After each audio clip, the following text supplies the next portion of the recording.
pagi selama kita datang bertemu dengan Tuhan dalam kebenaran firman-Nya. Kita tahu bersama bahwa firman Tuhan sebagai makanan bagi jiwa kita, sebagai petunjuk dan pedoman bagi kita untuk melakukan pekerjaan Tuhan dan untuk mengerjakan keselamatan kita masing-masing. Itu sebabnya setiap kali firman Tuhan kita dengarkan, kita harus perhatikan baik-baik, jangan sampai pikiran kita melayang-layang sehingga kita tidak mengerti apalagi melakukan firman Tuhan itu. Kita akan membaca firman Tuhan di dalam 1 Timotius pasal yang keempat, ayatnya yang ke-8. 1 Timotius pasal 4 ayat 8. Untuk menghormati firman Tuhan, saya jemput kita semua untuk bangkit berdiri. 1 Timotius pasal 4 ayat yang ke-8 akan saya bacakan dalam terjemahan lama. Nanti kita perhatikan pada Alkitab kita masing-masing. Firman Tuhan berbunyi demikian. Karena senam bagi tubuh itu sedikit saja gunanya, tetapi ibadat itu berguna di dalam segala sesuatu. Sebab ada padanya perjanjian hidup yang sekarang ini dan yang akan datang. Puji Tuhan. Terima kasih. Silakan duduk kembali. Bapak, Ibu, Saudara yang dikasihi Tuhan, kita telah membaca satu ayat firman Tuhan, yaitu nasihat Rasul Paulus kepada anak didiknya, yaitu Timotius. Dan Timotius ini orang yang setiawan di pemandangan Tuhan, dan disampaikan oleh Paulus akan ayat ini kepada Timotius supaya Timotius juga menyampaikan kepada anak-anak Tuhan ataupun hamba-hamba Tuhan yang dilayaninya pada waktu itu. Dikatakan di sini faedah ibadat yang benar dalam perikopnya. Nah, dalam ayat pokok pembacaan kita dikatakan, karena senam bagi tubuh itu sedikit saja gunanya, tetapi ibadat itu berguna di dalam segala sesuatu. Kalau dalam terjemahan baru dikatakan berguna dalam segala hal. Kalau senam bagi tubuh terbatas itu gunanya. Memang perlu ya bersenam, tetapi terbatas saja gunanya, sedikit saja khasiatnya atau gunanya. Tetapi ibadat itu berguna di dalam segala sesuatu. Sebab ada padanya perjanjian hidup yang sekarang ini dan yang akan datang. Sebelum kita lanjut untuk menjelaskan atau mempelajari akan ayat ini, perlu kita ketahui bahwa ibadat yang manakah yang dimaksud oleh firman Tuhan yang berguna di dalam segala hal, yang mengandung perjanjian yang sekarang ini dan yang akan datang. Ya, tentunya sebagai anak Tuhan, hamba Tuhan yang sudah masuk dalam rencana Tuhan, apalagi sudah dipertemukan oleh Tuhan lewat kabar pengantin Kristus, ini pewahyuan dari Tuhan, bahwa ibadat yang berkenan kepada Tuhan, yaitu ibadat yang sesuai dengan pola tabernakel. Ya, sayang sekali saya tidak tahu di mana terselip itu gambar pelajaran 7 tingkatan iman yang dihubungkan dengan pola tabernakel itu. Ya, dan ibadat itu tata cara ibadat yang sesuai dengan pola tabernakel itu, itulah yang kita pakai dalam kabar pengantin Kristus, karena kita sudah mendapatkan pewahyuan pengajaran ini. Nah, kemudian yang kedua, ibadat yang berguna dalam segala sesuatu, yaitu ibadat yang sungguh-sungguh, yang disertai dengan hati yang senang. Kata firman Tuhan di dalam 1 Timotius pasal yang ke-6 ayatnya yang ke-6. Adapun ibadat itu sungguhlah besar labanya jikalau disertai dengan hati yang senang. Ya, jadi kita perhatikan, apalagi kita anak Tuhan, hamba Tuhan yang sudah tergolong dalam kalangan Kristus. Ya, ibadat kita memang sudah sesuai pola tabernakel, ya. Dan kemudian kita harus dengan sungguh-sungguh beribadat kepada Tuhan supaya ayat pokok pembacaan kita boleh terwujud dalam setiap kehidupan kita, yaitu ibadat dengan bersungguh-sungguh hati atau disertai dengan hati yang senang. Karena banyak orang beribadat kepada Tuhan itu bukan karena senang hati, tetapi karena terpaksa. Ya, karena terpaksa. Kadang-kadang terjadi persemutan, ribut mau pergi kerjakan ini itu dan lain-lain sebagainya, mau acara ini itu, ya tetapi ada ibadat setiap hari. Ya kadang-kadang seperti itu, mendengar undangan pada waktu belum ada itu virus corona, ya ada jemaat mendengar undangan, katanya ada acara syukuran, acara apa di hari ini bertepatan dengan hari puasa, ya kita mengadakan doa puasa, sudah bersungguh-sungguh mereka mau bikin acara, kita puasa nih. Bagaimana itu? Bagaimana ya atur waktu lah, ya tidak dipaksa juga kalau memang tidak mau puasa, karena urusan keselamatan itu bukan terpaksa, tetapi harus dengan tulus hati. Ya Tuhan melihat sampai ke dalam hati kita, Tuhan memandang kedalaman batin kita. Ya jadi perhatikan baik-baik, bukan dengan terpaksa kalau beribadah, tetapi harus dengan senang hati, dengan sukacita, dengan tulus hati, dan dengan sungguh-sungguh. Karena banyak orang memang senang berangkat dari rumahnya, datang ke tempat ibadah, tetapi tidak sungguh-sungguh, baku colek-colek lah, ya baku bisik-bisik lah, baku lirik-lirik lah, sambil makan gula-gula lah, dan kemudian sambil main HP lah, dan lain-lain sebagainya. Itu tidak sesuai dengan kehendak Tuhan, ya. Karena secara logika saja, Bapak Ibu Saudara yang dikasihi Tuhan, kalau kita menghadap seorang pejabat, misalnya bupati, karena ada sesuatu atau banyak hal yang kita memohonkan kepada Bapak Bupati, mungkin kita butuh uang dan lain-lain sebagainya, lalu kita ya pergi ke sana menghadap Bapak Bupati. Tidak mungkinlah ya kita mesti ada-adanya mau main HP sambil menghadap Bapak Bupati di depan. Bapak Bupati tanya kita, ya ada butuh apa, perlu apa, sehingga datang bermohon tentang apa. Oh iya, oh begini, oh bagaimana itu? Tidak sopan, ya tidak sopan. Menghadap sesama manusia saja, apalagi ya menghadap Tuhan harus sopan, ya. Dan kemudian diperhatikan baik-baik. Mungkin duduk diam, kelihatannya seperti tertib dalam menghadap Tuhan, tetapi hatinya jauh melayang di mana-mana di luar sana. Ya, itu juga tidak berkenan kepada Tuhan, dalam arti tidak bersungguh-sungguh hati datang menghampiri hadirat Tuhan. Maka ayat yang kita baca dalam ayat pokok pembacaan kita tetap tidak akan terwujud. Ya, makanya banyak orang bersungut-sungut. Ya katakan kita kan rajin ibadah, rajin berdoa, malah rajin puasa. Kenapa kita begini-begini terus? Tidak ada perkembangan, kemajuan secara jasmani, secara rohani. Ya mengintrospeksi diri lah, ya. Mungkin ibadatnya ya sudah mengikuti pola tabernakel, tetapi tidak sungguh-sungguh di dalam menghampiri hadirat Tuhan. Ya karena terpaksa saja, ya mungkin karena bernaung dalam organisasi itu, jadi ikut ibadah saja, ya. Karena takut kalau mati tidak ada yang melayani penghiburan. Banyak orang yang masuk dalam salah satu organisasi gereja karena memikirkan matinya nanti. Kalau ada apa-apa, kalau kita mati, siapa yang akan melayani kita? Apa hanya yang dipermasalahkan kalau sudah mati? Ya 7 menit saja putus itu nyawa. Kalau selamat, jiwa sudah ada di Firdaus, dan kemudian kalau tidak selamat, jiwa sudah ada di neraka. Kenapa pusing-pusing kalau soal matinya? Ya, yang hidupnya yang kita pikirkan itu, kita harus sungguh-sungguh untuk beribadat kepada Tuhan dan mengamalkan ibadat itu di dalam kehidupan kita siang maupun malam. Ya, jadi kita perhatikan ibadat yang sungguh-sungguh itu yang berkenan kepada Tuhan. Dan yang ketiga, ibadat yang disertai dengan kelakuan yang sungguh-sungguh, itulah yang akan mengalami janji Tuhan, yaitu diberkati oleh Tuhan baik secara jasmani di dalam dunia ini pun secara rohani, dan memperoleh keselamatan jiwa tatkala Tuhan memanggil kita nanti. Akan terwujud itu firman Tuhan dalam Keluaran pasal 23 ayatnya yang ke-25, bahwa hendaklah kamu berbuat bakti kepada Tuhan Allah, maka roti dan airmu akan diberkati dan segala penyakit dilalukan dari antara kamu. Ya, jadi itu janji atau perjanjian yang sekarang ini di dalam ibadat kita.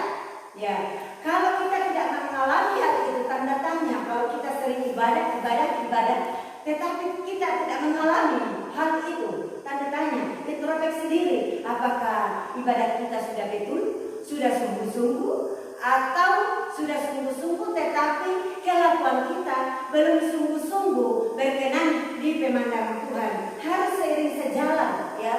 Semakin jelas itu petunjuk Tuhan karena sudah berulang kali Tuhan pakai hamba-hambanya menyampaikan firman Tuhan, menguatkan dalam penyembahan itu, ya, kesungguh-sungguhan dan memperhadapkan diri benar kepada Tuhan. Tetapi kadang-kadang ya kepikiran manusia itu lebih dominan dalam kehidupan kita dibanding kepikiran secara rohani, sehingga kita menganggap biasa-biasa saja itu firman Tuhan, menganggap biasa-biasa saja itu suara Roh Tuhan, dan Tuhan melihat keadaan kita, mengasihi kita, sehingga semakinlah Tuhan memberikan petunjuknya kepada kita melalui beberapa anak-anak Tuhan, hamba-hamba Tuhan, dipakai Tuhan untuk semakin memperjelas akan maunya Tuhan dalam kehidupan kita untuk menghadapi masa sukar, baik yang sekarang ini sementara terjadi maupun yang akan datang yang semakin sukar, ya. Beberapa hari yang lalu saya menerima telepon dari rekan hamba Tuhan yang sehubungan dengan petunjuk-petunjuk Tuhan yang sudah sering kali kita dengar juga di sini melalui nubuatan saya sekali tidak ada penglihatan, tetapi apa yang Tuhan buatkan di sini melalui Roh-Nya itu juga yang Tuhan ungkapkan di tempat lain, disertai dengan penglihatan, ya, bahwa memang penggenapan firman Tuhan yang kita hadapi sekarang ini yaitu bala sampar yang beridar-idar. Dalam Wahyu pasal yang ke-6 ayat yang ke-8, di sana dikatakan bahwa seperempat penduduk bumi akan mati karena peperangan, yaitu pedang, akan mati karena bala sampar, yaitu penyakit yang mematikan termasuk virus corona, akan mati karena bala kelaparan, akibat karena peperangan, akibat karena penyakit yang menular, mengakibatkan membuat orang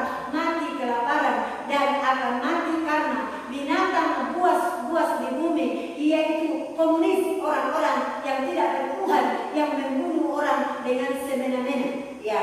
Jadi itu penggenapan firman Tuhan, dan orang-orang yang benar-benar sungguh-sungguh dalam ayat sebelumnya, dalam Wahyu pasal 6 ayat yang ke-7 dikatakan secupak gandum sedinar harganya, jelai juga cupak sedinar harganya, tetapi minyak dan air anggur janganlah engkau rusakkan, ya.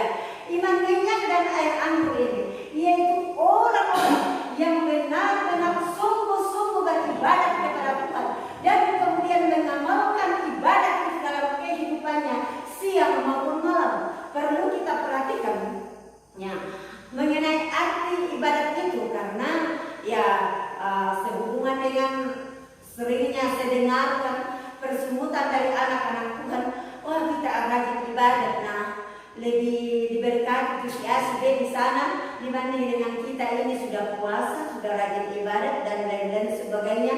Kenapa kita masih tetap begini terus, ya?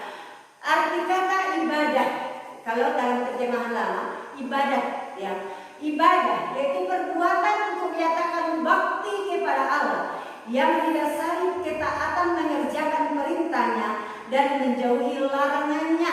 Itulah ibadah, ya. Kalau kita berhimpun seperti ini, ya, mengadakan kebaktian itu bagian dari ibadah, ya, karena ibadah yaitu perbuatan yang menyatakan bakti kepada Allah didasari dengan ketaatan mengerjakan perintahnya dan menjauhi larangannya, ya.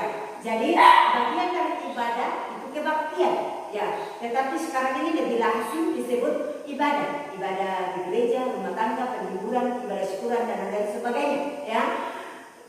Padahal kalau kita selidik baik-baik arti kata ibadah dengan bakti memang sedikit agak berbeda, tetapi intinya sama, ya.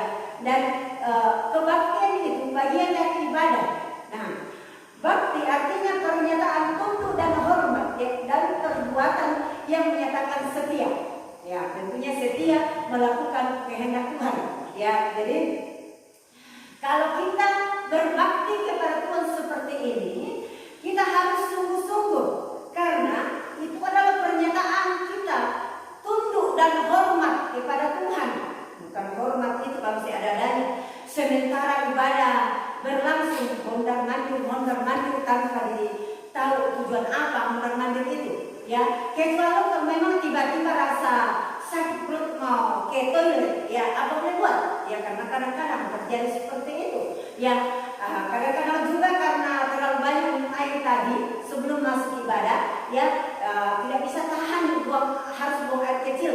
Ya, tetapi kalau mondar-mandir ada apa di luar? Ya, tidak berkenan kepada Tuhan kalau ibadah tidak disertai dengan rasa tunduk dan hormat kepada Tuhan.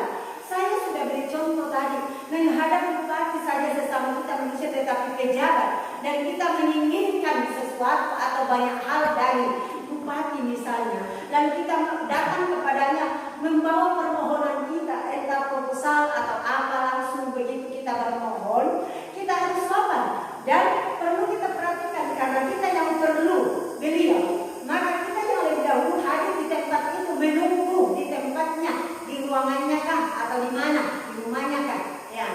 Nah, dalam menghadap hadirat Tuhan dalam ibadah atau kebaktian, kita harus perhatikan hal ini. Kita harus lebih duluan hadir daripada Tuhan. Yang kita mau sembah, yang kita mau bermohon kepadanya, tentunya kita punya banyak permohonan kepada Tuhan, ya.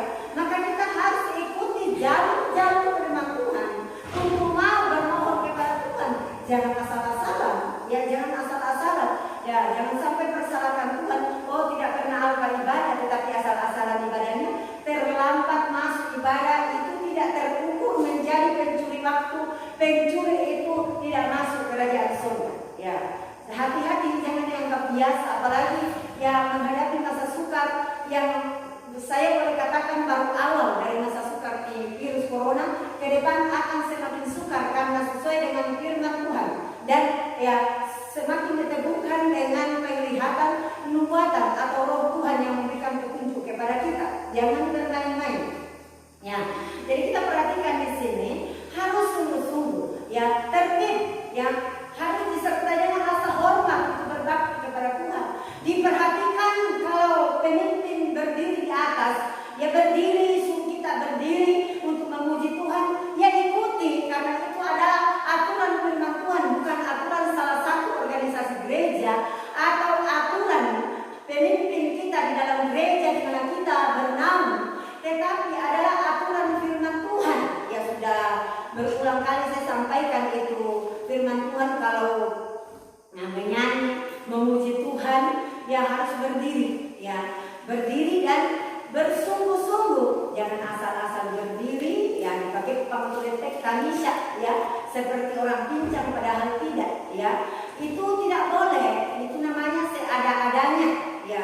Kalau kita perhatikan di dalam kitab Tawarikh itu, kemuliaan Tuhan turun di dalam perhimpunan umat Israel karena mereka sungguh-sungguh memuji dan memuliakan Tuhan. Ya, itu sudah berulang-ulang kali saya khotbahkan itu dalam Tawarikh pasal 5 ayatnya yang ke-12 sampai ayat yang ke-14, yaitu umat Israel berhimpun dan kemudian dipimpin dengan orang Lewi atau para imam-imam berdiri memuji dan memuliakan nama Tuhan, sehingga kemuliaan Tuhan turun memenuhi ruangan dimanapun di mana mereka berada pada waktu itu, dan mereka tidak tahan lagi berdiri karena kemuliaan Tuhan itu meliputi kehidupan mereka. Jadi ya dalam beribadah kepada Tuhan mulai dari doa pembukaan diikuti berdiri memuji Tuhan, berdoa dengan sungguh-sungguh, bukan asal-asalan, asal tutup mata, karena katanya kalau berdoa tutup mata tidak tahu apa tujuannya tutup mata. Tujuan kita tutup mata kalau berdoa supaya kita tidak terganggu dengan apa yang ada di sekeliling kita, seperti itu, supaya hati pikiran kita fokus kepada Tuhan. Tetapi banyak orang tutup mata tetapi hatinya menyembara, akhirnya tidak nyambung itu doanya, kasihan sekali, ya tidak nyambung itu doanya, ya sampai-sampai ya ada yang bilang Tuhan sempurnakan dosa kami, ya berusaha disempurnakan. Ampuni dosa kami akibat karena tidak nyambung itu pikiran hatinya dengan Tuhan, ya. Jadi bukan dengan seada-adanya, bukan asal berdoa sudah sampai ke atas, ya tidak, ya. Harus sungguh-sungguh memuji Tuhan, bukan dengan asal-asal buka mulut, bergerak-gerak ke mulut, tetapi tidak sungguh-sungguh, ya. Itu tidak berkenan kepada Tuhan, ya. Beberapa hari yang lalu juga ada rekan hamba Tuhan menelpon ke saya, seseorang diangkat rohnya lalu diperlihatkan dari atas, ya, suatu perhimpunan yang sekitar 30 orang, ya, dilihat dari atas, kemudian yang kedengaran itu puji-pujiannya, ya, nyanyiannya sampai ke atas dan rohnya sampai ke atas. Hanya beberapa orang saja, tidak semua yang 30 orang itu. Dan yang menyebabkan tidak sampai ke atas itu pujiannya, itu nyanyiannya, itu doanya, karena tidak sungguh-sungguh dalam beribadah kepada Tuhan di dalam kebaktian itu, ya. Yang kedua, sudah sungguh-sungguh dalam beribadah kepada Tuhan, tetapi tidak sungguh-sungguh melakukan firman Tuhan atau kelakuannya tidak sesuai dengan kehendak Tuhan. Jadi seiring sejalan, makanya kita ingat-ingat baik-baik itu firman Tuhan, itu suara Roh Tuhan, karena semua sama itu petunjuk Tuhan di mana-mana saja. Rekan-rekan menelpon ke saya, mereka bilang ada petunjuk begini begitu. Saya bilang ya semua sama. Cuma bedanya kita di sini tidak ada yang berpenglihatan, ya. Sudah seringkali kita himbau supaya bersungguh-sungguh supaya dapat karena penglihatan, karena dulu ada anak Tuhan dipakai Tuhan, tetapi ya dia katakan dia tolak, ya, sayang sekali, ya.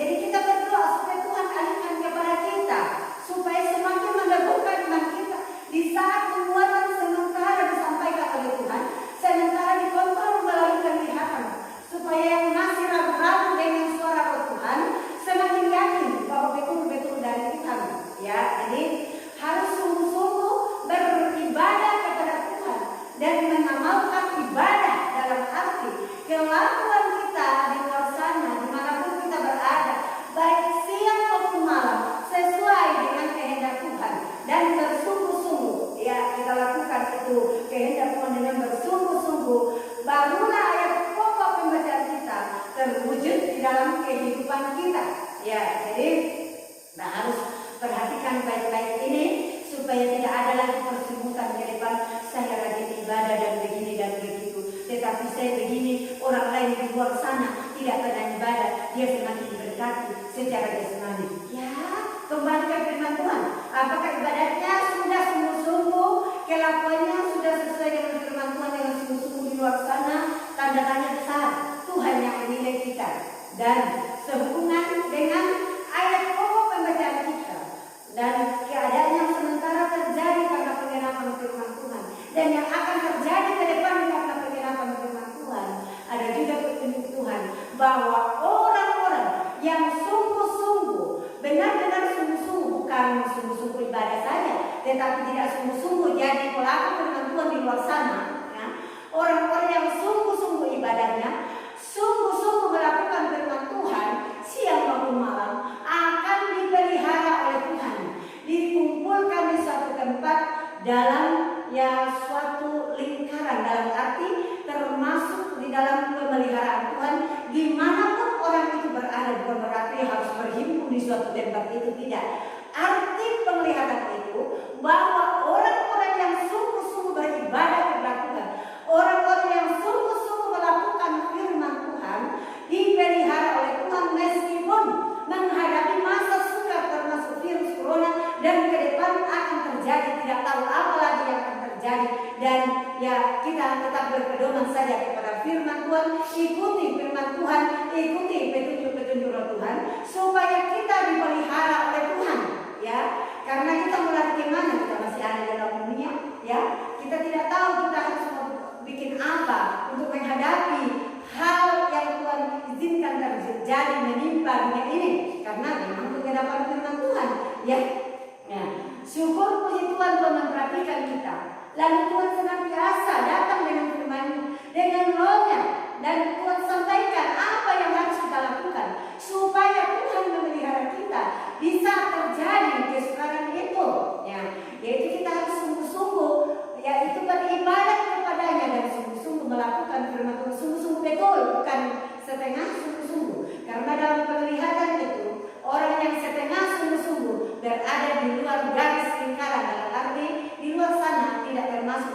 lingkaran pemeliharaan Tuhan, ya. Makanya sudah berulang kali saya sampaikan bahwa jangan asal-asal untuk mengiring melayani Tuhan, harus full sungguh-sungguhnya, ya. Jangan bermain-main. Nubuatan pun sudah berulang-ulang, jangan bermain-main dengan Tuhan, ya. Karena memang yang akan terjadi itu kesukaran melanda dunia. Nah, ini kesukaran yang terjadi sekarang ini boleh dikata baru awal karena masih lumayan ringan, ya. Karena saya katakan ringan, ya.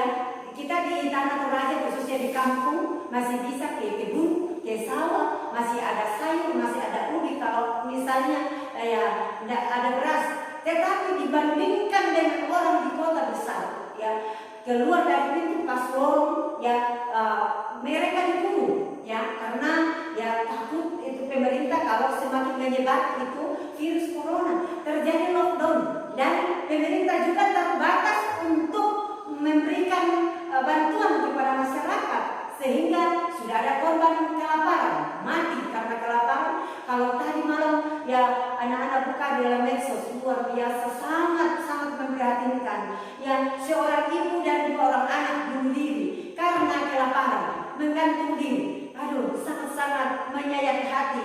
Ya, memikirkan hal itu. Bagaimana kalau berkepanjangan ini virus corona dan kemudian masih ada tahap-tahap berikutnya itu kesukaran. Bagaimana kalau kita tidak sungguh-sungguh melakukan firman Tuhan, beribadah kepada Tuhan. Saya berulang-ulang kali sampaikan kepada anak-anak di pastori, karena petunjuk Tuhan semakin jelas. Dan kemudian ya masalah kelumputan dari malapetaka yang akan terjadi itu tergantung dari pribadi kita masing-masing, bukan tergantung dari pendetanya, bukan tergantung dari orang tua kita atau saudara kita atau siapa-siapa, tetapi tergantung kepada pribadi kita masing-masing. Coba kita baca firman Tuhan di dalam Yehezkel pasalnya yang ke-14. Yehezkel pasalnya yang ke-14 mengenai kelumputan dari malapetaka. Betul-betul kita harus sungguh-sungguh memperhadapkan diri kita benar kepada Tuhan seperti Nuh, Daniel, dan Ayub. Yehezkel pasalnya yang ke-14 yang ayatnya yang ke-13. Hai anak Adam, apabila negeri sudah berdosa kepadaku dan sudah mendurhaka sangat, dan aku pun sudah mengedangkan tanganku kepadanya dan sudah memutuskan bekal roti daripadanya, ini kelaparan maksudnya, dan sudah menyuruhkan bala kelaparan ke dalamnya, hendak menumpas daripadanya baik manusia baik binatang. Jikalau di antaranya adalah ketiga orang ini, Nuh dan Daniel dan Ayub sekalipun, maka dengan kebenarannya boleh dilepaskannya hanya jiwanya sendiri jua. Demikianlah firman Tuhan bahwa ini baru kelaparan. Tuhan datangkan ke dalam negeri yang berdosa sangat kepada Tuhan, maka Tuhan mengedangkan tangannya, mendatangkan murka, memutuskan bekal roti, dalam arti Tuhan mengadakan malapetaka melalui pencarian nafkah. Ya, bahasa Torayana dakaran kandena tahu, misalnya berkebun, ya mungkin Tuhan serukan lalat, ulat dan lain-lain sebagainya, hama untuk menghabiskan hal itu, maka tidak ada apa-apa yang harus dimakan. Terjadilah bala kelaparan. Jikalau ada Nuh, Daniel, dan Ayub di sana, ketiga-tiga ini orang yang tulus hatinya benar di kemenangan Tuhan, hanya dapat melepaskan jiwanya sendiri, tidak bisa melepaskan anaknya laki-laki pun perempuan. Karena Nuh ini orang benar dan tulus hatinya, maka dia mendapat kasih atau anugerah dari Tuhan. Dalam Kejadian pasal 6 ayat 8 sampai 9, dia itu tulus hati dan benar di kemenangan Tuhan. Kemudian Daniel orang setiawan, tidak didapati kesalahan satupun dan kejahatan satupun yang dia perbuat, sehingga dicatat dalam ayat ini bahwa dia hanya bisa melepaskan jiwanya saja karena dia orang benar. Kemudian Ayub pasal 1 ayat 1, dia ada orang yang tulus hati, saleh, takut akan Allah, menjauhkan dirinya dari segala kejahatan. Ya, maka dicatat dalam ayat ini hanya bisa meluputkan dirinya sendiri, tidak bisa menanggung anak-anaknya. Ya, kemudian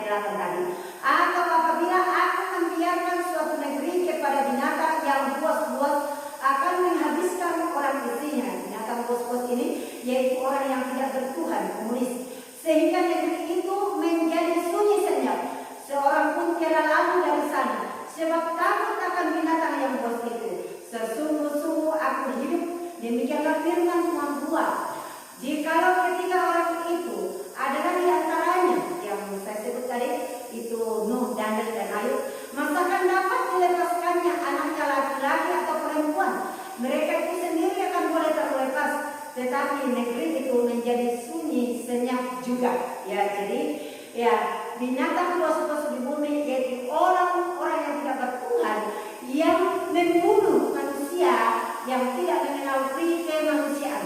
Dan yang kedua, ya ketiga, bala yang ketiga, atau apabila aku mendatangkan pedang atas negeri, yaitu peperangan, serta firman-Ku, hai pedang, binasakanlah negeri itu, sehingga aku menumpas daripadanya baik manusia, baik binatang. Jikalau ketiga orang itu di tengah-tengahnya sekalipun, sesungguh-sungguh aku hidup, demikianlah firman Tuhan Tuhan, masakan dapat dilepaskannya anaknya laki-laki atau perempuan, melainkan hanya mereka itu sendiri juga akan terlepas.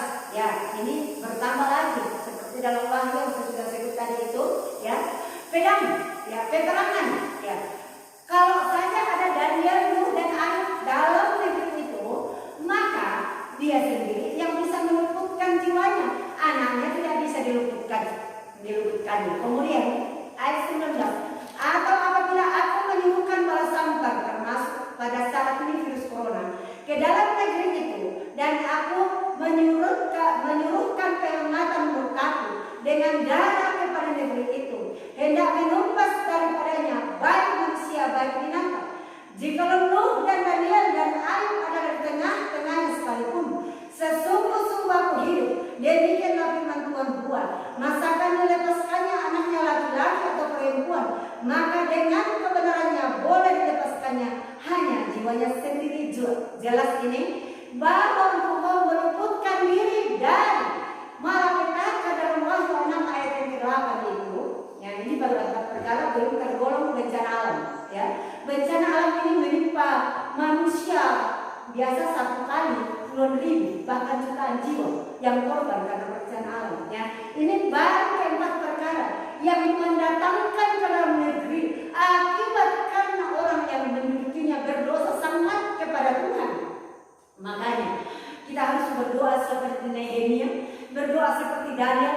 Selain kita menggumuli pemulihan diri kita masing-masing, kita menggumuli negeri kita supaya Tuhan mengampuni dosa-dosa kita, dosa-dosa negeri kita, supaya Tuhan memulihkan kita.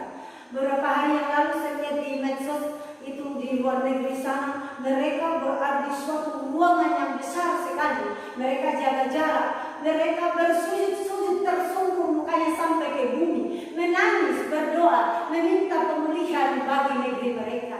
Saya lihat di Indonesia kayaknya kurang ada persatuan untuk mau berdoa kepada Tuhan seperti itu.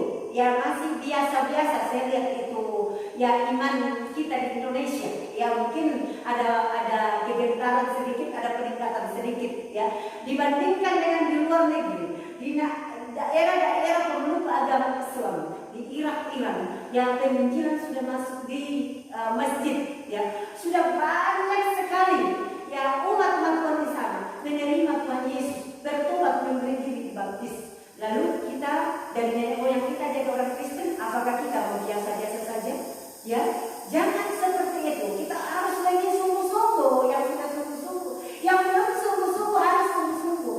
Kalau mau dipelihara oleh Tuhan seperti Nuh, Daniel dan Ayub, karena hidup benar di kemuliaan Tuhan, baik ibadahnya, ya maupun kelakuannya, ya itu firman Tuhan yang mencatat mereka bertiga ini hidup benar di kemuliaan Tuhan, tulus hati di kemuliaan Tuhan.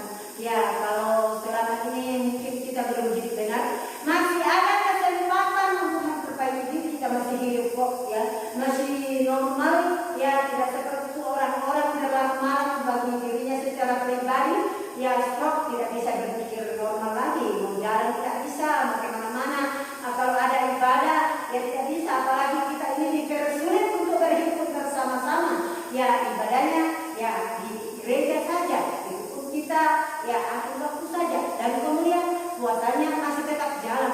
Jadi saudara-saudara harus membuka mata rohani, jangan seperti yang kemarin-kemarin semau-maunya mau mengirim Tuhan. Ibadah ya ibadah, sudah ibadah ya bikin apa saja di luar sana, terserah Anda, ya. Karena sering terjadi seperti itu, sehingga tidak nampak dalam kehidupan kita itu keluaran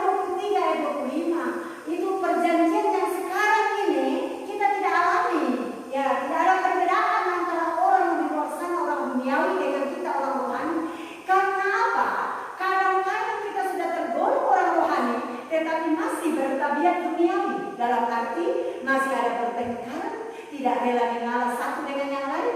Nete aja istilahnya dalam bahasa Toraja, ya. Dan kemudian ya masih suka pemerintahan firman Tuhan yang lembut-lembut saja.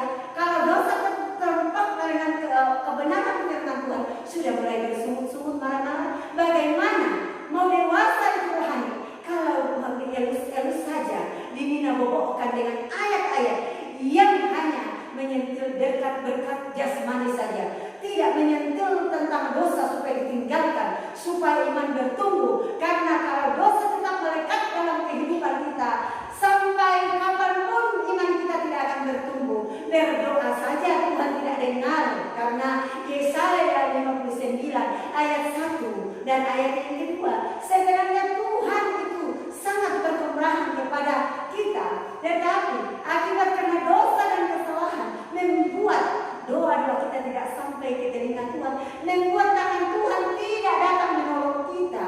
Ya, seperti yang saya sudah sampaikan tadi, itu kesaksian. Karena masih banyak orang tidak yakin dengan firman Tuhan, tidak yakin dengan suara nubuatan, maka diangkatlah rohnya itu hamba Tuhan, lalu diperlihatkan sekumpulan ibadah. Hanya beberapa orang yang kedengaran sampai ke atas itu, ya, doanya dan ya pujiannya. Kenapa? Karena kelakuannya tidak sesuai dengan kehendak Tuhan dan tidak sungguh-sungguh dalam beribadah. Sungguh-sungguh dalam beribadah, kelakuan tidak sesuai dengan kehendak Tuhan, tetap juga tidak sampai ke atas itu doa, itu puji-pujian kita kepada Tuhan.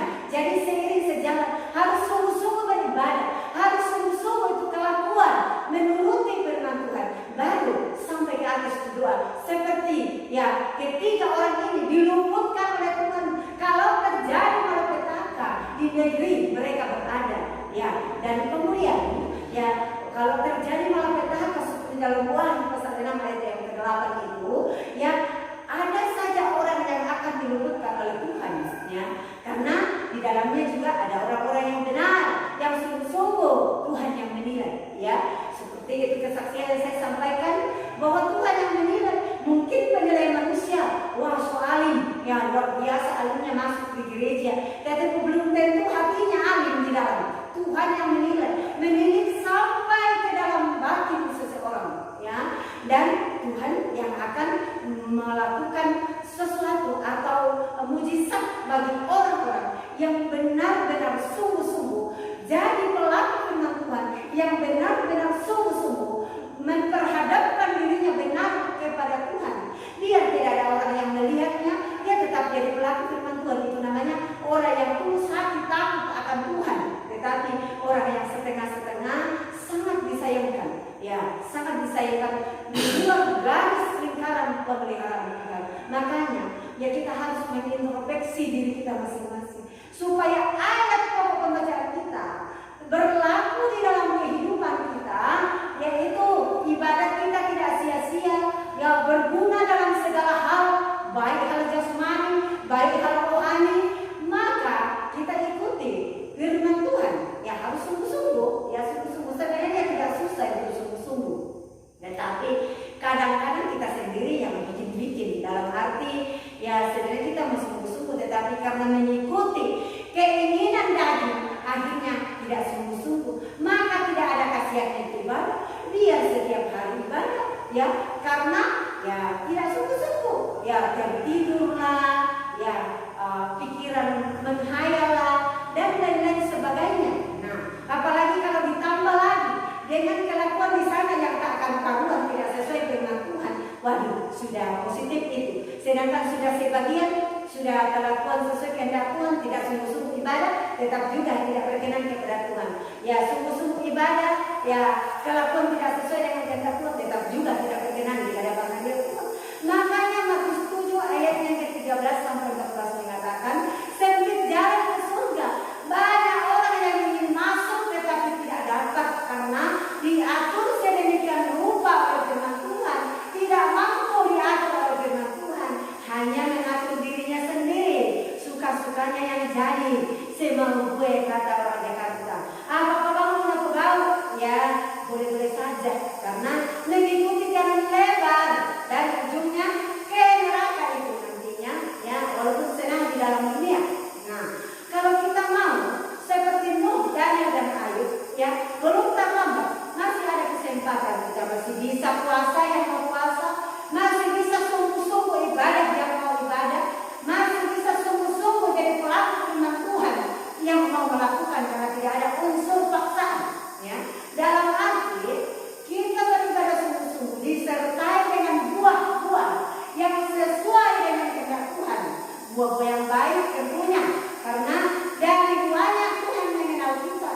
bukan dari penampilan kita, bukan dari yang lain-lainnya, tetapi dari doanya. Nah, dalam Matius pasal yang ke-7 itu, dari doanya Tuhan menilai kita, bukan dari apa-apanya, dari doanya. Makanya Tuhan tuntut buah-buah rohani di dalam kehidupan kita. Nah, biar lagi kita siang malam beribadat kepada Tuhan, berpuasa malam, bersungguh-sungguh datang kepada Tuhan, tetapi tidak berbuah-buah di iman kita, tetapi juga sama, tidak sampai ke telinga Tuhan doaku, tidak tergolong masuk di dalam pemeliharaan Tuhan nantinya. Kalau semakin terjadi ini perkenapan firman Tuhan, makanya kita harus perhatikan baik-baik Matius pasal 7 ayatnya yang ke-13 itu perihal masuk kerajaan surga, ayat 13 sampai dengan ayatnya yang ke-29. Nanti dibaca di rumah, saya baca saja dalam ayatnya yang ke-16. Daripada buah-buahannya kamu akan mengenali dia. Pernahkah orang memetik buah anggur daripada pokok duri atau buah ara dari pokok ona? Demikian juga tiap-tiap pohon kayu yang baik berbuahkan buah yang baik, tetapi pohon kayu yang jahat berbuahkan buah yang jahat. Jadi dapat pohon kayu yang baik berbuahkan buah yang jahat, atau pohon yang jahat itu berbuahkan buah yang baik. Tiap-tiap pohon kayu yang tiada memberi buah yang baik akan ditebang dan dibuangkan ke dalam api. Lalu diperjelas lagi dalam Yesaya pasal 5 ayat yang ke-4 sampai ayat yang ke-7 tentang perumpamaan, yaitu umat Israel perumpamakan sebagai pokok anggunnya Tuhan, tanaman kesukaan Tuhan, kebun anggunnya Tuhan, dinanti-nantikan untuk mengeluarkan buah yang baik, tetapi buah yang busuk belaka yang dikeluarkannya. Nah, itu menjadi pelajaran bagi kita. Tuhan tuntut buah yang baik dalam kehidupan kita. Buah apakah itu? Buah-buah pertobatan. Matius 3 ayat 8. Keluarkan oleh buah-buah yang berpadan dengan tobat. Ini pengamalan ibadah ini, sudah tadi ibadah yang sungguh-sungguh kalau berhimpun seperti ini, mengeluarkan buah yang berpadan dengan tobat. Dalam arti kalau tadinya kita suka melakukan hal-hal yang tidak sesuai kehendak Tuhan, karena memang kita belum tahu firman Tuhan. Setelah kita tahu firman Tuhan, kita menyesal dan bertobat supaya dosa-dosa kita itu dihapuskan. Dalam Kisah 3 ayat 19, hendaklah kamu menyesal dan bertobat supaya dosamu dihapuskan. Kalau kita hanya menyesal saja tidak bertobat, dosa tidak dihapuskan. Itu kata firman Tuhan. Harus menyesal dan bertobat supaya dosa kita dihapuskan. Jangan tumpuk-tumpuk itu dosa, menyesal dan menyesal tanpa pertobatan nanti seperti Yudas. Nah, kemudian kalau tidak berbuah pertobatan, Matius 3 ayat 10, sediakanlah di bawah pohon kayu untuk menebang pohon yang tidak berbuah-buah. Dalam arti orang yang tidak berbuah pertobatan ditebang, seperti dalam ayat yang kita telah baca ini. Kemudian buah-buah pelayanan, Yohanes pasal yang ke-15 ayat yang ke-16, Tuhan yang sudah memilih kita, Tuhan suruh kita pergi mengeluarkan buah. Buah kita itu harus kekal, bukan buah musiman. Kalau mau berbuah pelayanan suka-sukanya, hari ini bawa persembahan itu jemaat, bawa perpuluhannya, besok tidak mau lagi, dengan alasan bawa virus corona, maka suka harga barang meningkat, mau menimbun dan lain-lain sebagainya. Itu alasan kedagingan tidak diperhitungkan oleh Tuhan. Apapun alasannya, Maleakhi 3 ayat yang ke-8 sampai 10 itu ukurannya. Tidak ada alasan apapun yang Tuhan mau terima, karena ketetapan firman Tuhan seperti itu. Harus membawa korban persembahan katanya, harus membawa perpuluhan kepada Tuhan. Seberapa saja berkat yang Tuhan titipkan kepada kita, entah berupa uang, barang dan lain-lain sebagainya, dibawa itu perpuluhannya kepada Tuhan, karena sumber berkat adalah Tuhan. Hanya memakai sesama kita manusia, atau Tuhan hanya titipkan kepada kita. Mungkin kita dikasih jabatan pekerjaan yang terbaik, kita digaji oleh pemerintah atau perusahaan, kalau kerja di perusahaan, itu hanya titipan Tuhan. Itu semua bersumber dari Tuhan. Nah, kemudian hulu hasilnya juga dalam Amsal pasal 3 ayat 9 10 itu ada janji Tuhan akan diberkati dengan melimpah kalau membawa seluruh hulu hasilnya kepada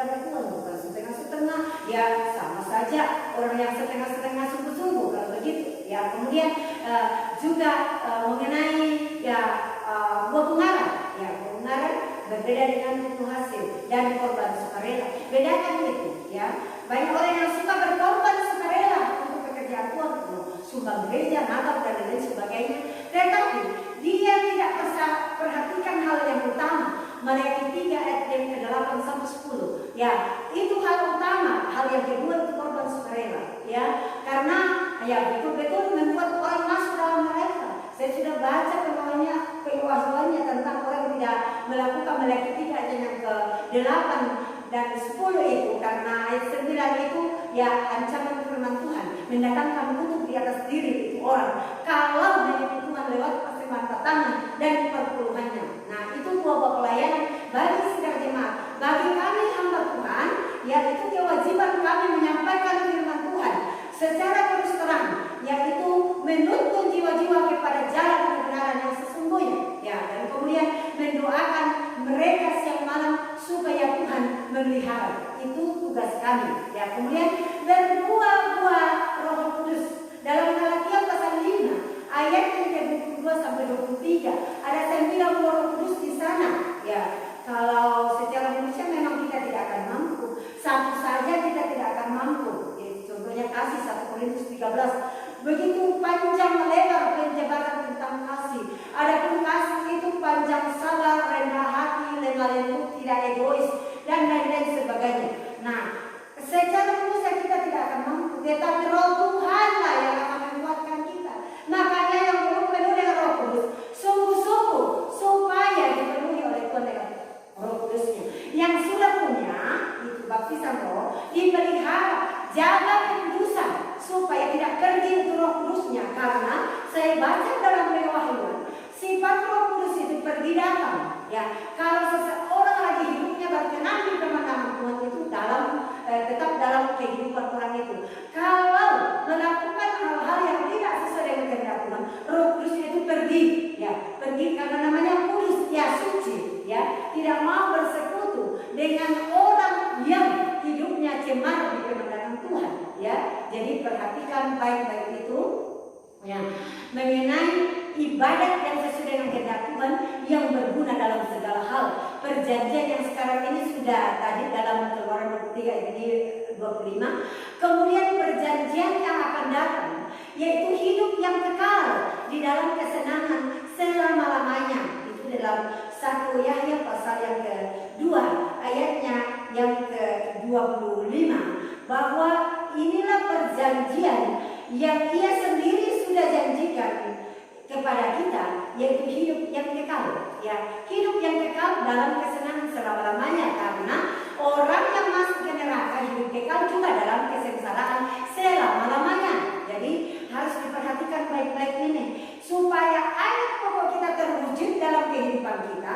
Ikuti itu firman Tuhan, ikuti itu petunjuk Roh Tuhan, karena harus sejalan itu. Ya, kalau ada petunjuk Roh Tuhan tidak sesuai firman Tuhan, berarti dipertanyakan itu. Bukan Roh Tuhan itu mungkin roh manusia atau roh setan. Ya, tetapi sepanjang sejalan dengan firman Tuhan itu adalah Roh Tuhan. Ya, itu adalah Roh Kudus yang memberikan petunjuk. Nah, sudah jelas itu firman Tuhan. Bagaimana caranya supaya ayat pokok pembacaan kita benar-benar kita alami dalam kehidupan kita. Ya, dan sudah jelas itu tergantung dari pribadi kita masing-masing. Demikianlah firman Tuhan. Tuhan Yesus memberkati, Roh Kudus menegarkan dalam hati kita dan memampukan kita untuk melakukannya. Ya, acara selanjutnya saya serahkan